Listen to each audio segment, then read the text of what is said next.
एक दूर दराज गरीब छोटे से गांव में एक पुराना कुआं था, जिसके बारे में सालों से अजीबो व गरीब कहानियां मशहूर थीं। लोग कहते थे कि जो भी उस कुएं में गिरता है कभी वापस नहीं आता। कुएं के चारों ओर हमेशा सन्नाटा ही छाया रहता था। छोटा सा लड़का रहीम अपनी नानी के साथ उसी गांव में रहता था। वह कुएं की कहानियां सुन सुनकर बहुत जिज्ञासु हो चुका था। एक दिन खेलते खेलते रहीम की गेंद कुएं के आसपास कहीं जा गिरी।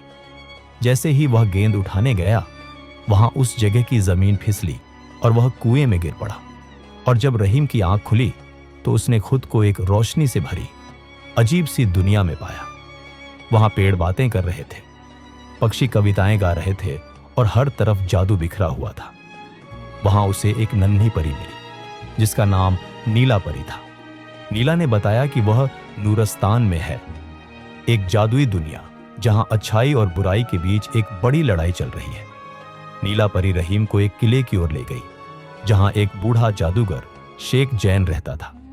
शेख जैन ने बताया कि एक शैतानी जिन्न जिसका नाम जाहक है, वो नूरस्तान पर कब्जा करना चाहता है और रहीम एक सच्चा ईमानदार नेक लड़का था। तो अब रहीम ही वह बच्चा है जिसकी भविष्यवाणी पुरानी किताबों में की गई थी। रहीम पहले तो ये सब देखकर और सुनकर डर गया रही, लेकिन नीला परी और शेख जैन ने रहीम का हौसला बढ़ाया और उसे एक जादुई तलवार दी गई, जो सिर्फ सच्चे और नेक दिल वालों के हाथों में चमकती थी। रहीम ने नीला परी और दूसरे वीरों के साथ मिलकर जाहक जिन के किले की यात्रा शुरू की।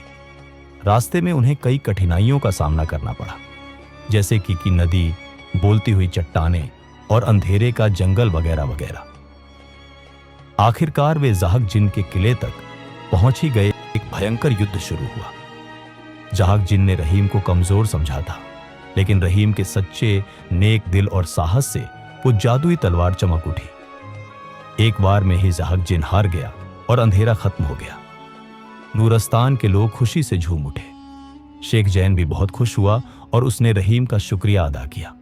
फिर उसने रहीम को एक जादुई मोती दिया, जिसे हाथ में लेते ही वह वापस अपने गांव के कुएं के किनारे पहुंच गया। रहीम अब वही पुराना लड़का था, लेकिन उसके दिल में अब कुछ बदल चुका था।